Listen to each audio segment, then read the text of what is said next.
कर्मण्येवाधिकारस्ते माँ कर्मफलेषु कदाचन माँ कर्मफलतुर्भुर्भुते संगोस्त कर्मणि। हरे कृष्णा। नमस्कार, आपका स्वागत है स्वदेशी भारत न्यूज में। आप देख रहे हैं स्वदेशी भारत न्यूज का खास कार्यक्रम स्वदेश दर्शन, जिसमें हम आपको डॉक्यूमेंट्री के माध्यम से भारत देश के ऐतिहासिक व सांस्कृतिक स्थलों का दर्शन कराते हैं।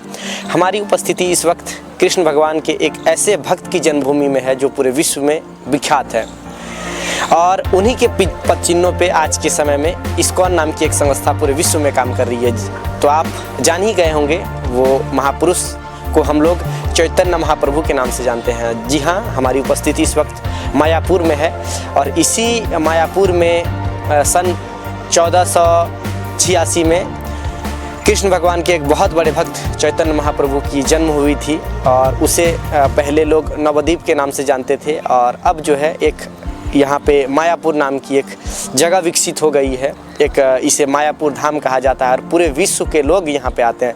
ना केवल भारत देश के लोग, अपितु पूरे विश्व के लोग यहाँ पे दर्शनार्थ हेतु आते हैं, और यहाँ की वातावरण को थोड़ा सा महसूस करने आते हैं कि ये भूमि में कृष्ण भगवान के एक बहुत बड़े भक्त हुए।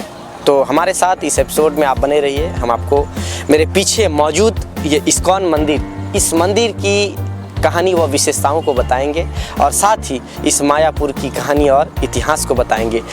तो पूरी विश्व में भगवान कृष्ण के लाखों मंदिर हैं, लेकिन पश्चिम बंगाल के नवद्वीप में स्थित एक छोटा सा शहर मायापुर, जो गंगा नदी के तट पर स्थित है, यहाँ गंगा में स्नान करना बहुत ही पवित्र माना जाता है। यहाँ की गंगा को लोग हुबली नदी के नाम से जानते हैं, और यहाँ सुबह सुबह गंगा नदी में आरती का दृश्य बहुत ही मनमोहक होती है। इस जगह का नाम नवद्वीप पड़ने के पीछे सबसे बड़ा कारण यह है कि यह पूरी नगरी 9 द्वीपों से घिरी हुई है। यह 9 द्वीप जहाँ कृष्ण भक्त चैतन्य महाप्रभु की लीलाएं समाहित है। यह नगरी पूरी तरह से गंगा नदी के तट पर स्थित है, जो इसे और भी पवित्र बनाती है। यहाँ की प्राकृतिक सुंदरता और आध्यात्मिक वातावरण हर किसी की मन को मोह लेती है, जिस कारण से यहाँ लोग मनमोहक हो जाती है, और 40 देशों के विदेशी लोग यहाँ कृष्ण भक्त होकर हमेशा के लिए बस गए हैं। इसलिए यह जगह हिंदुओं के लिए बहुत ही सुंदर तीर्थ स्थल है, और यहाँ अंतर्राष्ट्रीय कृष्णामृत संघ का मुख्यालय भी है, जिसे चैतन्य महाप्रभु का जन्म स्थान माना जाता है, जो 16वीं शताब्दी में एक महान संत भगवान कृष्ण के सबसे बड़े भक्त और समाज सुधारक हुए थे। और चैतन्य महाप्रभु इस मायापुर में कई लीलाएं और कई तरह के चमत्कारिक उदाहरण देके बैकुंठ धाम को पधारे। यहाँ मायापुर में कई तरह तरह की मंदिर तथा आश्रम भी स्थित है, लेकिन यहाँ पर एक ऐसा मंदिर जिसे प्रसिद्ध माना जाता है, वह है चंद्रोदय मंदिर। और यह चंद्रोदय मंदिर की ऊंचाई 350 फीट है, और यहाँ भगवान कृष्ण के जीवन की विभिन्न लीलाओं तथा कलाओं को दर्शाता है। इस मंदिर के शिखर से पूरी मायापुर का मनोरम दृश्य को देखा जा सकता है। यह मंदिर दुनिया की सभी वैदिक मंदिरों में से एक माना जा रहा है। मायापुर में आकर्षक एवं गतिविधियां श्री चंद्रोदय मंदिर, यह मंदिर न केवल अपनी सुंदरता के लिए बल्कि यहाँ होने वाले आध्यात्मिक कार्यक्रमों के लिए भी प्रसिद्ध है। यहाँ हर दिन कीर्तन, भजन और प्रवचन होते हैं, जो भक्तों को भगवान कृष्ण के करीब लाते हैं। यह मंदिर अपनी भव्यता और वास्तुकला के लिए भी जाना जाता है। इस मंदिर में राधा कृष्ण और चैतन्य महाप्रभु की बहुत सी सुंदर सुंदर मूर्तियां भी हैं। मायापुर में वर्षों भर कई त्यौहार मनाए जाते हैं, जिनमें सबसे बड़ी और सबसे महत्वपूर्ण गोरा पूर्णिमा को मनाया जाता है। मायापुर एक ऐसा शांत और आध्यात्मिक जगह है। अगर मायापुर में बाहर से या कहीं से और भी कोई भी क्षेत्र के व्यक्ति आ रहे हैं, तो मायापुर में शरण में आने से वो लोग खुद शांति और भक्तिमय की अनुभूति करते हैं। यहाँ लोग सबसे ज़्यादा अक्टूबर से मार्च के बीच में आते हैं। यहाँ इसी महीने में काफ़ी संख्याओं में भीड़ होती है, और इस मायापुर के श्री श्री राधा माधव मंदिर के प्रांगण में भोजन की भी व्यवस्था निःशुल्क की जाती है। मायापुर में शुद्ध शाकाहारी भोजन प्रसाद के रूप में परोसा जाता है। यहाँ का भोजन न केवल स्वादिष्ट होता है, बल्कि इसे भगवान कृष्ण जी को अर्पित करने के बाद ही परोसा जाता है, जिससे यह प्रसाद और भी पवित्र हो जाते हैं। मायापुर में चैतन्य महाप्रभु का जन्म स्थल का मंदिर मुख्य आकर्षक है। यहाँ कृष्ण भक्त श्री चैतन्य महाप्रभु की पूजा अर्चना करते हैं और यह मंदिर अंतर्राष्ट्रीय स्तर पर प्रसिद्ध है।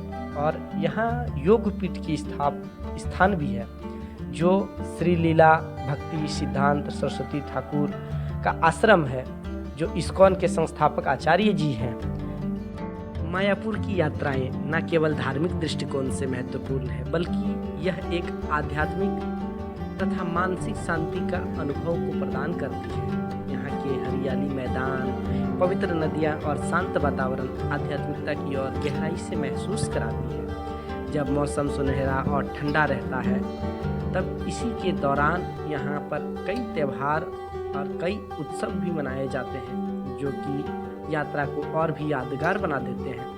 मायापुर आध्यात्मिकता और शांति का केंद्र माना जाता है। मायापुर नगरी यहाँ की शांति और आध्यात्मिक ऊर्जा का अनुभव सदियों तक याद रखने वाली हो सकती है।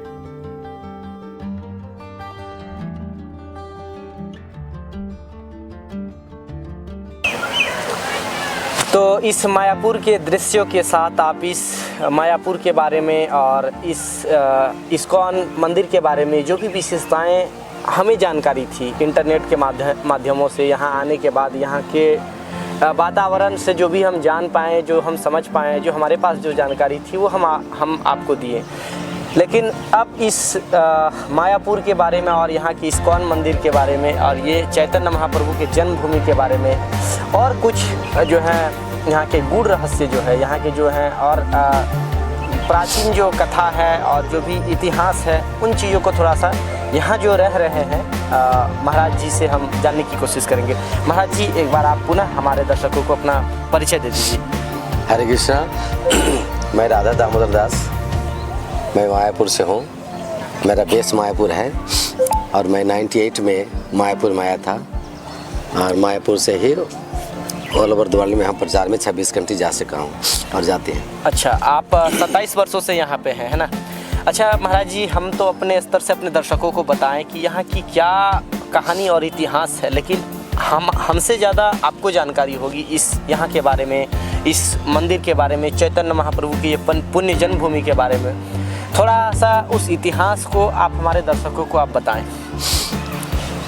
ये जो नवद्वीप है, नवद्वीप को 9 द्वीप मिलाकर के नवद्वीप कहे जाते हैं। नवद्वीप मतलब एक जगह नहीं होता है, 9 ठो द्वीप है और 9 द्वीप में चैतन्य महाप्रभु का 9 जगह अलग अलग लीलाएं हैं और 9 द्वीप में से जो बीच में है इसको बोलते हैं अंतरद्वीप, सिरधाम मायापुर।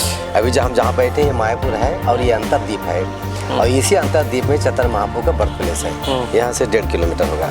तो चैतन्य महाप्रभु का बर्थ प्लेस यहाँ है, जो भगवान श्री कृष्ण द्वापर में आए थे ब्रज में, वृंदावन में। भगवान श्री कृष्ण का ही इनकारनेशन अवतार चैतन्य महाप्रभु है, जो भगवान श्री कृष्ण चैतन्य महाप्रभु रूप में आए। और भाव क्या था? चैतन्य महाप्रभु का भाव राधा रानी का भाव लेकर आए और राधा भाव में भावित होकर के कृष्ण कृष्ण के नाम से पुकारते हैं और रोते हैं और कृष्ण नाम प्रचार करते हैं। तो ये चैतन्य महाप्रभु का जन्म स्थान है, भगवान श्री कृष्ण का ही जन्म स्थान है, ऐसा सोच लीजिए। और चैतन्य महाप्रभु का कलियुग में आने का मेन मोमेंट है उनके हरि कृष्ण महामंत्र को उद्धार करना। प्रत्येक युग में युग धर्म है जीव को उद्धार करने के लिए और जीवों को भगवत धाम ले जाने के लिए अलग अलग सिस्टम है। जैसे सत्य युग में तपस्या था, 40,000 50,000 साल तपोभूमि में जाकर तपस्या करते थे, हमारे पास टाइम नहीं है गया। द्वापर युग में था अर्चन करने का टाइम कहाँ, सुबह से लेकर शाम तक हम दौड़ते हैं 2 रोटी के लिए, 2 पैसा के लिए, वो भी नहीं कर पाएंगे। त्रेता युग में था जग करने के लिए कितना हजार गाय चाहिए, कितना हजार ब्राह्मण चाहिए, कितना घी चाहिए, सोना चाहिए, कितना रत्न चाहिए, वो जग करेंगे, लोगों को दान करेंगे ब्राह्मण को। तब हम तो रोटी खाने को नहीं मिलता, इतना हम जग करने के समर्थ कहाँ है हमारे पास, तो हम जग भी नहीं कर पाएंगे। तो कलियुग में चैतन्य महाप्रभु लाए हैं हरि नाम जग। सिर्फ हरि कृष्ण महामंत्र जप करने से वैकुंठ को मिलेगा, भगवान को प्राप्ति करेंगे। जग का भी जरूरत नहीं है, तपस्या का भी जरूरत नहीं है, अर्चन का भी जरूरत नहीं है। सिर्फ आप हरि नाम महामंत्र जप कीजिए और जप के माध्यम से हरि कृष्ण महामंत्र कीर्तन के माध्यम से आप भगवान को प्राप्ति करेंगे, भगवत धाम को जाएंगे। कोली काले नाम रूपी कृष्ण अवतार चैतन्य महाप्रभु कहते हैं कि कलियुग में नाम रूप में ही अवतार हुए भगवान चैतन्य महाप्रभु। तो चैतन्य महाप्रभु का मेन मोमेंट है हरि कृष्ण महामंत्र प्रचार करना। आज के डेट में ऑल ओवर द वर्ल्ड में ऐसा कोई कंट्री नहीं है जहाँ इस्कॉन का मंदिर नहीं है, जहाँ हरि कृष्ण मंदिर नहीं है, राधा कृष्ण चैतन्य महाप्रभु नहीं है। ऑल ओवर द वर्ल्ड में हर कंट्री में हर सिटी में मिलेगा। मैं 98 में मैं ज्वाइन किया हूँ। मैं लगभग 26 कंट्री में गया हूँ। हर जगह हरे कृष्ण महामंत्र मिलेगा, हर फ्लाइट में मिलेगा ऐसा 3 लाख कंट्री वाले आदमी। अच्छा महाराज जी, यहाँ की जो आप इतिहास को बताएं कि यहाँ पे चैतन्य महाप्रभु का जन्मभूमि है और 9 जगहों में 9 लीलाएं हैं। चैतन्य महाप्रभु की विशेषताएं जो थोड़ा सा हमारे दर्शकों को नहीं मालूम है, थोड़ा सा आप उन्हें बताएं, क्योंकि आप जैसे बताएं कि यहाँ यही वो जगह है जहाँ पे 18 फरवरी 1486 को चैतन्य महाप्रभु का जन्म हुआ था। मतलब 18 फरवरी 1486 में चैतन्य महाप्रभु का इस स्थान में जन्म हुआ था, है ना। तो थोड़ा सा चैतन्य महाप्रभु की विशेषताओं को उनकी थोड़ा सा जो भी कहानी है और उनकी जो भी कीर्ति है थोड़ा हमारे दर्शकों को बताएं। चैतन्य महाप्रभु का बहुत लीला है। चैतन्य महाप्रभु आने के पहले अद्वैत आचार्य महाप्रभु यहाँ से करीब 10 किलोमीटर है, शांतिपुर में गंगा जी में पूजा करते थे और डेली प्रार्थना करते थे, भगवान आप जल्दी आइए। तभी कली का प्रभाव बहुत ज़्यादा था।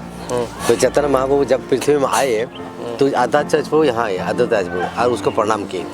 और महाप्रभु का बचपन से लेकर जब जन्म हुए तब से ही उनके बहुत सारी लीलाएं हैं। चैतन्य महाप्रभु जब रोते थे तो जब उसके मम्मी या पड़ोसी हरे कृष्ण महामंत्र करते थे तो चैतन्य महाप्रभु को रोना बंद होते थे। यहाँ पर एक बहुत बड़ा बिगदर सांप था जो पूरा इलाका वहाँ से डरता था, लेकिन चैतन्य महाप्रभु उस सब के साथ खेलते थे। बहुत सारे प्रमाण करके गए हैं कि चैतन्य महाप्रभु स्वयं भगवान है, भगवान कृष्ण ही है। मतलब बहुत सारे उदाहरण देखे गए हैं, बहुत सारे उदाहरण। इसलिए चैतन्य महाप्रभु भगवान के गुरु निमाय पंडित, एक नीम कांच के पेड़ के नीचे उसका जन्म हुआ, इसलिए उसका नाम था निमाय पंडित। और जब निमाय पढ़ने लिखने में बहुत दिग्गज थे, सब बनारस से, काशी से, कहाँ से पंडित लोग आई थे यहाँ पर नवद्वीप में शास्त्र अध्ययन करने के लिए। और सब शास्त्र अध्ययन में जितना भी पंडित थे सब पंडितों का पराजय किया चैतन्य महाप्रभु, इसलिए उसका नाम निमाय से निमाय पंडित हो गया। इंडिया के बहुत बड़े पंडित थे, बहुत बड़े केशव भारती, बहुत बड़े पंडित आए थे यहाँ चैतन्य महाप्रभु के पास, निमाय के पास शास्त्र अध्ययन करने के लिए और तर्क करने के लिए। सभी पराजित होकर गए, तब से उसका नाम है निमाय पंडित। निमाय पंडित जब 18 साल की उम्र हुआ, 24 साल की उम्र में, 18 साल की उम्र में शादी किया था, फिर वो सांप के डंस में डेथ कर गए। फिर दूसरा शादी, पहला लक्ष्मी प्रिया शादी हुआ, वो सांप के डंस में चले गए, वो एक लीलाएं थी महाप्रभु की। और दूसरा शादी हुआ विष्णु प्रिया के साथ। विष्णु प्रिया के घर में छोड़ करके 24 साल की उम्र में उन्होंने संन्यास ले लिए। संन्यास लेकर 24 साल पृथ्वी में घूमे और 17 साल वहाँ रहे पुरी में, और बाकी समय घूमे। जो 48 साल की उम्र में उसने शरीर छोड़ दिया। तो 48 साल उम्र तक चैतन्य महाप्रभु, उसमें 24 साल सिर्फ नवद्वीप में रहे, नदिया में, और नदिया वासी को खूब हरि नाम दिए, खूब प्रसाद दिए, खूब कथा किए। और यहाँ से 24 साल के बाद जब संन्यास लिए, पूरा साउथ इंडिया, रामेश्वरम से लेकर के कन्याकुमारी से लेकर पुंडीचेरी, त्रिवेंद्रम, इधर क्या बोलते हैं वृंदावन से लेकर शुरू करके उत्तराखंड से शुरू करके खूब प्रचार किया महाप्रभु। और लास्ट में पुरी में बैठ गया, पुरी में ही समुद्र में अपने आप को विलीन कर दिया। तो चैतन्य महाप्रभु का आविर्भाव तो सब जानते हैं नदिया में है, अंतर्द्वीप में है, लेकिन महाप्रभु का जो तिरोभाव है, जब शरीर छोड़े, 3 प्रमाण हैं। जगन्नाथपुरी में जो जगन्नाथ जी के दर्शन कर रहे थे, उन्होंने देख रहा है कि जगन्नाथ जी का दर्शन किए, जगन्नाथ जी के ऐसे आलिंगन किए और जगन्नाथ विग्रह के साथ विलीन हो गए Nimai Pandit Chaitanya Mahaprabhu. Same time at a time जो पूरे मंदिर में था, मस्जिद में, सॉरी क्या बोलते हैं, समुद्र में, तो समुद्र जो स्नान कर रहे थे वहाँ देख रहे हैं कि समुद्र में महाप्रभु ने विलीन हो गए। सेम टाइम जो टोटा गोपीनाथ में थे, टोटा गोपीनाथ मंदिर है, टोटा गोपीनाथ में जो टोटा गोपीनाथ के दर्शन कर रहे थे, देख रहे हैं कि चैतन्य महाप्रभु टोटा गोपीनाथ के दर्शन करके जैसे आलिंगन किए और वो विग्रह के साथ विलीन हो गए। तो चैतन्य महाप्रभु का तिरोभाव तिथि ये 3 जगह अपने जो अंतरंग भक्त है उनको दिखा गए कि मैं शरीर छोड़ रहा हूँ, मैं पृथ्वी छोड़ रहा हूँ। और ये किसने देखा? जो महाप्रभु का जो सबसे नज़दीक का जो भक्त था वही लोग देख रहे थे, जगन्नाथ पुरी का मंदिर में, समुद्र में, टोटा गोपीनाथ में। ऐसा है उसका तिरोभाव थी। अच्छा महाराज जी, एक चीज़ और, जैसे कि हमारे पीछे जो ये इस्कॉन का मंदिर लबलव बन के तैयार है और अब श्रद्धालु उस मंदिर में भी कुछ समय बाद आके दर्शन कर सकते हैं। ये जैसे कि प्रचलन हम लोग को यह जो है जानने को मिल रहा है कि ये इस्कॉन के वर्ल्ड के सबसे बड़े मंदिर हैं, क्या ये बात सही है? नित्यानंद प्रभु आज से 500 साल पहले नित्यानंद प्रभु ने भविष्यवाणी कर गया था कि मायापुर में एक ऐसा मंदिर बनेंगे जो ऑल ओवर द वर्ल्ड में ऐसा मंदिर नहीं होगा और पूरा पृथ्वी के भक्त आएंगे यहाँ पर और मंदिर को दर्शन करेंगे। तो नित्यानंद प्रभु तो भविष्यवाणी किए, तभी पूरा नहीं हुआ। भक्ति सिद्धांत सरस्वती आए, उसका परंपरा बहुत सारे गुरुदेव बनाए, नहीं सके। लास्ट में प्रभुपाद इस्कॉन का जो फाउंडर चार्ज एसी भक्ति वेदांत स्वामी स्वरूप प्रभुपाद ने, उन्होंने प्रयास किया फिर भी नहीं सके, क्योंकि यहाँ का गवर्नमेंट हमें नहीं दे रहा था जमीन। हमारा जमीन है लेकिन परमिशन नहीं दे रहा था। फिर लास्ट में हमें गवर्नमेंट से परमिशन मिला मंदिर बनाने के लिए। तो ऑल ओवर द वर्ल्ड का सबसे रिच मैन हुआ करते थे पहले, फोर्ड कंपनी का मालिक, अम्बरीश का पिताजी था फोर्ड। तो फोर्ड का बोल के गए थे प्रभुपाद जी से, उन्होंने कसम खाए थे, उन्हें प्रतिश्रुति दिया था कि हम मायापुर में नदिया में एक ऐसा मंदिर बनाऊंगा जो ऑल ओवर द वर्ल्ड में ऐसा मंदिर नहीं है, वो अब मैं पूरा करूंगा सपना। तो फिर ये फोर्ड का जो लड़का है अम्बरीश, वो अभी हमारे गुरुदेव के साथ ज्वाइन करके और ये मंदिर बना रहे हैं। ये इसका पूरा नाम है TOBP, टेम्पल ऑफ द वैदिक प्लानेटेरियम, जो ऑल ओवर द वर्ल्ड में ऐसा प्लानेटेरियम नहीं है, ऐसा मंदिर नहीं है। पूरा पृथ्वी में नंबर 1 सिर्फ चैतन्य महाप्रभु का ये बर्थ प्लेस में बन रहा है। अच्छा, बोल रहे हैं मंदिर महाराज जी कि जो मंदिर के शिखर में जो चक्र है बड़े बड़े, मतलब हमको लग रहा है 30 चक्र है। हाँ, 20 फीट 30 फीट सुदर्शन चक्र है, वो क्या सोने का है? मिक्स धातु है। हाँ। उसमें सोना चांदी सब मिक्स करके कुंभकर्णम से बना के लाए हैं। हाँ। साउथ इंडिया कुंभकर्णम एक जगह है, वहाँ से हम बना के रहेगा। अभी अंदर देखे होंगे पंचतत्व भगवान, वो भी क्या बोलते हैं अष्ट धातु से बना हुआ है, उसमें सोना का मात्रा ज़्यादा है, ऐसा है। तो ये थी यहाँ की कुछ अलग तरह की कहानी और विशेषताएं। ये पुण्य भूमि है चैतन्य महाप्रभु का। नवद्वीप के नाम से इसलिए विख्यात है क्योंकि यहाँ पे 9 ठो द्वीप है जहाँ पे चैतन्य महाप्रभु की 9 लीलाएं उन्होंने किया था, इसीलिए इस जगह को द्वीप के नाम से जाना जाता था। लेकिन अब ये एक सेफ सा एरिया जो है मायापुर के नाम से पूरे विश्व में विख्यात मतलब होते जा रही है। और यहाँ पे ना केवल भारतवर्ष के लोग अपितु विश्व भर से लोग आते हैं, अमेरिका, रसिया, ऑल ओवर वर्ल्ड के भक्त आते हैं। मतलब पूरे विश्व के लोग यहाँ पे आते हैं। 3000 भक्त जो है फॉरेनर फुल टाइम है इधर, सब समय रहते हैं। और अभी फेस्टिवल में बहुत भक्त आते हैं ऑल ओवर द वर्ल्ड से, हर कंट्री से। सबसे ज़्यादा क्रिटिकल था चाइना, रसिया जो कम्युनिस्ट कंट्री था।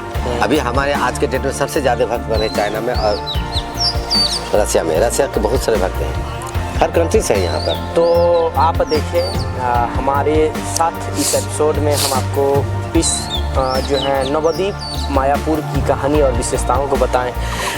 महाराज जी, इस मंदिर की विशेषता को आप हमारे दर्शकों को एक बार बताएं। ये जो मंदिर बन रही है, इतनी भव्य मंदिर, पूरे विश्व के सबसे बड़े कृष्ण भगवान की जो मंदिर बन रही है, इसकी विशेषता थोड़ा हमारे दर्शकों को बताएं। ये तो मंदिर है टेम्पल ऑफ द वैदिक प्लानेटेरियम, TOBP। एक ईंट दान दिए हैं ऑल ओवर द वर्ल्ड में, हर कंट्री से हम कलेक्शन किए हैं। ये बहुत बड़ी पैसा की लागत है, ये बहुत पहले हो जाता था, मतलब अरबों रुपया का है, बहुत ज़्यादा। तो इसको बनाने में टाइम लग रहा है। आशा करता हूँ हमें जो खबर है इसको उसकी तरफ से, अथॉरिटी की तरफ से, कि 2026 में ओपनिंग हो जाएंगे। और ऐसे बताते हैं कि एक साथ में कम से कम हजारों आदमी आरती दर्शन कर पाएंगे। 10,000 कैसे बोल रहे हैं, एक साथ 10,000 आदमी अंदर में कैपेसिटी है जो भगवान का दर्शन आरती कर पाएंगे। जो ऐसा मंदिर ऑल ओवर में ऐसा दूसरा कोई नहीं है, ऐसा नहीं है अभी तक। सही। और कुछ विशेषताएं हैं इस मंदिर की महाराज जी?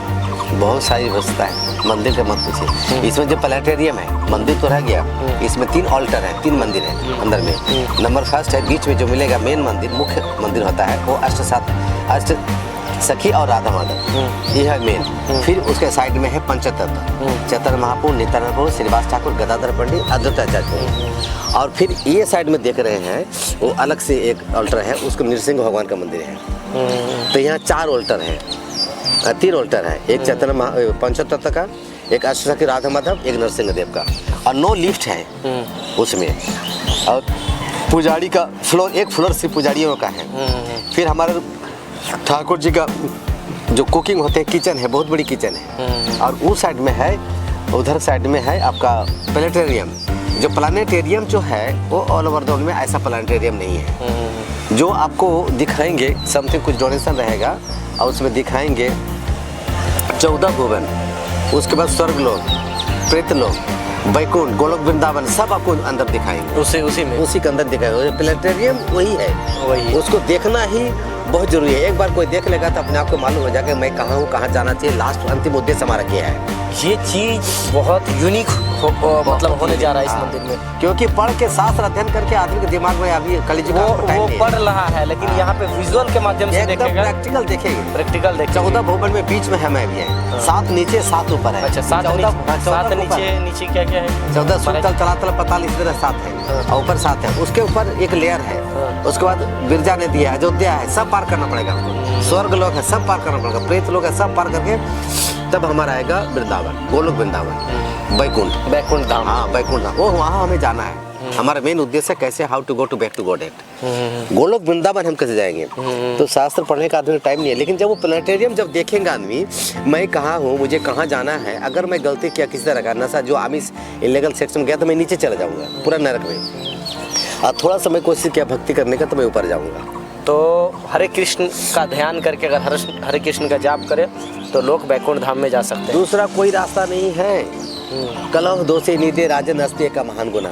भागवत में एक श्लोक है, व्यासदेव ने बहुत सारा ग्रंथ लिखे, वेद पुराण भागवत सब लिखे, तो फिर कलिजुगों के लिए क्या लिखे? ऐसे बोले गणेश जी कि आप इतना सारे लिखे कलिजुग के जीव के लिए, तो प्रत्येक मुहूर्त में गलती करते हैं, पाप करते हैं, तो कलिजुग को जीव को उद्धार कैसे होगा? तब व्यासदेव ने एक और श्लोक लिखा, कलह दोषे निदे राजन अस्त्य का महान गुना। कीर्तन कृष्ण से मुक्ति प्रवचन। कलिजुग है तो दोषों का राजा है। सत्य द्वापर त्रेता कली, ये 4 युगों में से दोषों का राजा है कलिजुग। कलिजुग का जीव प्रत्येक मुहूर्त में गलती करते हैं, पाप करते हैं, लेकिन फिर भी इसमें एक बहुत बड़ा गुण है जो दूसरे युग में नहीं था। वो गुण है क्या? न कीर्तन से कृष्ण से, श्री भगवान श्री कृष्ण के कीर्तन करेंगे तो मुक्ति प्रवचन, वो भगवान के पास जाएंगे, भगवान का लाभ करेंगे। इसलिए हमारा कलिजुग जीवों के लिए कोई दूसरा रास्ता नहीं है भगवान को पाने के लिए। एकमात्र उपाय है हरे कृष्ण महामंत्र जप करना। हरे कृष्ण कृष्ण कृष्ण हरे हरे, हरे राम राम राम हरे हरे। ये मंत्र बहुत ही इम्पोर्टेंट है, वेद में, पुराण में, भागवत में, हर जगह मेंशन है। तो हमारे चैतन्य महाप्रभु के आने का उद्देश्य यही है। हमारा अस्त्र प्रत्येक युग में भगवान अस्त्र लेकर आते हैं। राम जो में, कृष्ण में बहुत जीवों को मारा, लेकिन चैतन्य महाप्रभु ने एक झापड़ कहीं नहीं मारा। उसका अस्त्र जीवों का उद्धार के एक ही अस्त्र है, सिर्फ हरे कृष्ण महामंत्र, यही उसके अस्त्र है। और इसी अस्त्र के द्वारा प्रेम के अवतार चैतन्य महाप्रभु, प्रेम के द्वारा हरे कृष्ण महामंत्र के द्वारा जीव को उद्धार किया। जोगाई माधा का नाम सुना? प्रेम के एक महात्मा, हाँ उनके बारे में। जोगाई माधा यहाँ नवद्वीप में घर थे, वो ब्राह्मण के लड़के थे जोगाई माधा। लेकिन पृथ्वी में ऐसा कोई पाप नहीं है जो नहीं किया था वो, हर पाप किया था दुनिया में, लेकिन उसने वैष्णव अपराध नहीं किया। जैसे जिस दिन उसने वैष्णव अपराध किया, चैतन्य महाप्रभु ने हर पार्टी को भेजे थे कीर्तन करने के लिए। जब नित्यानंद के गुरु हरिदास ठाकुर पर कीर्तन कर रहे तो उन्होंने शराब का कलसी, बंगाली में कलसी बोलते हैं, जो मटका होता है मिट्टी का, तभी उसी में रहता है शराब पी करके, और उसी मटके से मारा था नित्यानंद को। तो सर में लगने के बाद ब्लड निकला, और चैतन्य महाप्रभु वहाँ नहीं थे, लेकिन वो आ गए वहाँ, और चक्र घूम रहे हैं खूब जोर से। जोगाई माधा ने सब पाप किए हैं, लेकिन वैष्णव अपराध नहीं किया था। जैसे ही वैष्णव अपराध किया, महाप्रभु आकर के उसको गला काटने के लिए प्रस्तुत हो गए। नित्यानंद प्रभु ने चैतन्य महाप्रभु को बोला कि आप तो अस्त्र नहीं पकड़ेंगे इस युग में, आप तो द्वापर में बोल के आए, मतलब आप प्रेम के महामूर्ति, प्रेम के अवतार हैं, आपका मंत्र है हरे कृष्ण महामंत्र, आपका अस्त्र है, तो हरे कृष्ण महामंत्र के द्वारा इसको उद्धार कीजिए, अस्त्र नहीं चलाना है। फिर चैतन्य महाप्रभु कूल डाउन हुए, और फिर ये दृश्य देख करके जगाई माधा दौड़ के जाकर नित्यानंद को पैर पकड़ा। नित्यानंद बोलता है नहीं मेरा पैर, वो चैतन्य महाप्रभु पैर पकड़े। चैतन्य महाप्रभु नहीं, आप अपराध के हैं नित्यानंद के चरण में, अब नित्यानंद के पास क्षमा प्रार्थना कीजिए, अगर वो क्षमा कर देंगे तो आप उद्धार हो जाएंगे। फिर उसने नित्यानंद के पास आया, क्षमा प्रार्थना किया, और चैतन्य महाप्रभु उसकी कृपा किए, और फिर जगाई माधा बहुत बहुत बड़े भक्त बन गए कृष्ण भगवान के। कृष्ण भगवान भक्त थे, चैतन्य महाप्रभु के भक्त बन गए। तो हरे कृष्ण महामंत्र बहुत बहुत बड़ी पावरफुल है। अगर आप भगवान का पाना चाहते हैं, अगर जीवन में शांति चाहते हैं, तो हरे कृष्ण महामंत्र जप कीजिए, हरे कृष्ण भगवान का प्रसाद कीजिए। तो ये कहानी बताती है कि जो है कैसे मनुष्य अपने आप को मोक्ष की ओर लेके जा सकता है, कैसे वो अपने आप को कृष्णमय बनाया जा सकता है। आपको यह इस एपिसोड में हम इस मंदिर की विशेषता, इस मायापुर नवद्वीप की विशेषता और प्राचीन कहानियों को बताएं जो पुराने ग्रंथों में लिखित है, अविदित है। आपको यह एपिसोड कैसा लगा आप ज़रूर बताइए। अगर हमारे कार्य को अगर हमारी कार्य आपको पसंद आ रही है तो आप हमें सपोर्ट कीजिए, हमें सब्सक्राइब कीजिए, हमें ज़्यादा से ज़्यादा लोगों तक पहुंचाने की कोशिश कीजिए। स्वदेश दर्शन का यह कार्यक्रम, जिसमें हम आपको भारत देश में ऐतिहासिक और सांस्कृतिक स्थलों का डॉक्यूमेंट्री के माध्यम से आपको जो है वहाँ की कहानी, विशेषताओं और वहाँ की जो है दृश्य और व्यू को दिखाते हैं। तो हमारा जो है स्वदेश दर्शन का अगला एपिसोड में हम भारत के और कई ऐतिहासिक और सांस्कृतिक स्थलों की जो है आपको विशेषता और कहानी को बताएंगे।